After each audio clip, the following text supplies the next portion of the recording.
नमस्कार, आप देख रहे हैं कशिश न्यूज़। मैं हूं अंकिता सिंह।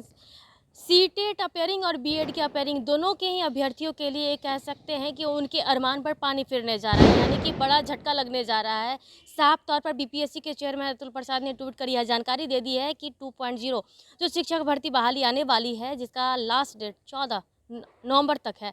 ऐसे में ये दोनों ही कैंडिडेट जो अपियरिंग के हैं वो फॉर्म फिल नहीं करेंगे। तो इस बार साफ-साफ तौर पर कह दिया गया है ताकि आगे किसी तरह की परेशानी नहीं हो, उसको देखते हुए बीपीएससी के चेयरमैन ने साफ तौर पर ट्वीट करके जानकारी दे दी है। ऐसे में छात्र नेता सौरभ काफ़ी गुस्से में हैं, क्योंकि कई सारे ऐसे कैंडिडेट्स हैं जो इनके पास जा रहे हैं और इनसे बातें रखने की बातें कर रहे हैं। ऐसे में क्या कुछ कर रहे छात्र नेता सौरभ, सुनिए। हेलो साथियों, मैं सौरभ कुमार सिंह और लगातार शिक्षक बहाली के मुद्दे पर हम आपको अपडेट देते जा रहे हैं। दो खास मुद्दे हैं अभी तक जो इसको लेकर काफ़ी गहमागहमी है और छात्र अभ्यर्थियों की जो मंशा है वो सरकार तक अपने प्रोटेस्ट के माध्यम से, अपने आंदोलन के माध्यम से, अपनी बातों के माध्यम से पहुंचाने का प्रयास कर रहे हैं। लगभग 8-10 दिनों से लगातार सीटेट अपियरिंग की जो मांग है वो उठती जा रही है, परंतु शिक्षकों के जो मांग पर सरकार और बीपीएससी और शिक्षा विभाग ने अभी तक कोई फैसला नहीं किया है। बीपीएससी के चेयरमैन का एक ट्वीट आया है, उन्होंने कहा कि सीटेट अपियरिंग और बीएड अपियरिंग वाले को हम मौका नहीं देंगे, इसके बारे में हम अभी कुछ सोच नहीं रहे हैं। कहने का मतलब कि अभी तक कोई पहल नहीं हुई है। आपको बताते चले कि जितने भी सीटेट अपियरिंग वाले छात्र हैं, सारे लोग कल बहुत सारे गांधी मैदान में लगभग 250-300 के आसपास से गांधी मैदान में भी आए थे। कई लोगों का आज भी है और कल शाम में वो लोग बिहार के डिप्टी सीएम तेजस्वी यादव के आवास पर भी गए थे अपनी मांगों को लेकर।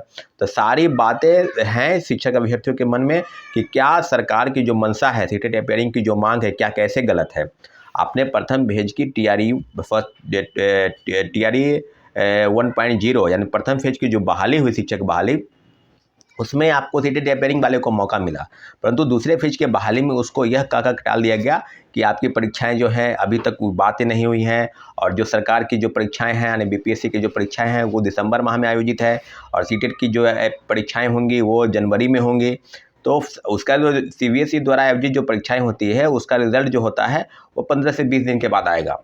तो जाहिर सी बात है, अगर कोई सीटेट अपियरिंग में जो कोई छात्र अगर फॉर्म अप्लाई कर देते हैं या करेंगे, जैसे कि सरकार का अभी तक कोई स्पष्टीकरण नहीं आया है, तो जैसे ही सीटेट अगर फेल कर जाते हैं तो फिल्टरिंग के तहत इनमें जो है उनका सर्टिफिकेट वेरिफिकेशन होगा ही नहीं। अगर हो भी जाएगा तो ज्वाइनिंग नहीं कर पाएंगे। तो सारी चीज़ों पर अभी लगातार आंदोलन हो रहा है, इसलिए जितने भी सीटेट अपियरिंग के जो छात्र हैं जिनकी डिमांड है उसकी संख्या लगभग 4 लाख के आसपास है।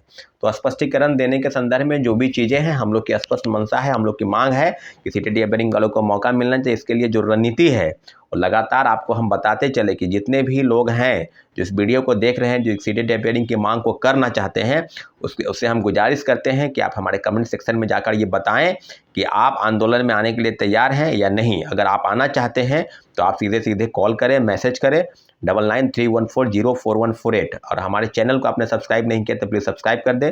Saurabh Kumar Singh, student leader Bihar. और तमाम चीज़ों पर अपडेट, जो चीज़ें आप तक हमको पहुंचाने की ज़रूरत है उस तो पहुंचाएंगे, जो चीज़ें आप तक हम पर आने की चीज़ें तो उसको हम लेकर जाएंगे।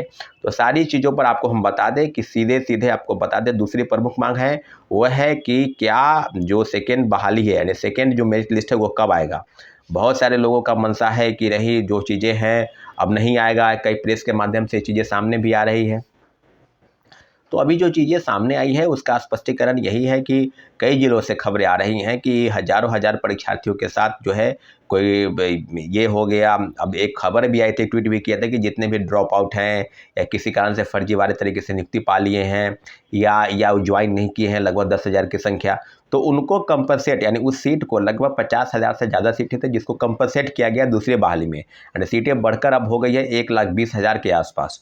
तो अभी जो प्रथम फेज की बहाली है उसी की अगर बात करें तो निश्चित रूप से सेकेंड मेरिट लिस्ट वो आएगी, जिसको सप्लीमेंट्री मेरिट लिस्ट भी आप कर सकते हैं, जिसके लिए तमाम चीज़ों पर तो हम आपको जो मेरिट लिस्ट की मांग करने वाले लोग हैं उनसे भी हम गुजारिश कर रहे हैं कि आप जिस कैटेगरी में हैं आप अपना कट ऑफ बताएं अपने कैटेगरी का और आपको कितना मार्क्स आ रहा है वो बताएं और मुझे मैसेज करें, नाम और सही, क्योंकि आप गलत मैसेज करेंगे तो मेरे पास वो डाटा पूरा आएगा नहीं। आप चाहे वो जनरल कैटेगरी के हैं, चाहे एससी हैं, चाहे एसटी हैं, ईबीसी हैं, ओबीसी हैं या महिला कैंडिडेट हैं या कौन लोग हैं, सब लोग अपने अपने कैटेगरी का मेरा नाम ये हुआ और हमको इतना मार्क्स आ रहा है और इस कैटेगरी में हम हैं, तो सारी चीज़ों पर हम अपडेट देंगे। और जितनी भी चीज़ें हैं संभवतः जो सेकेंड मेरिट लिस्ट है वो 19-20 तक आने की संभावना है। परंतु जो मांगे सरकार तक या हम तक आपको तक पहुंचाने का प्रयास है वो आंदोलन के माध्यम से ही संभव है।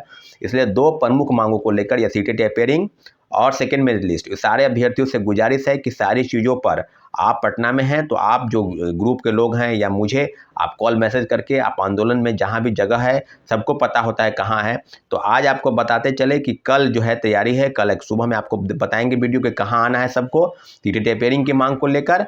और आज की जो चीज़ें हैं, आज दीपावली है, सबको दीपावली की ढेरों बधाई एवं शुभकामनाएं। परंतु जो चीज़ें मांग है उसके लिए लगातार लोग प्रयास कर रहे हैं।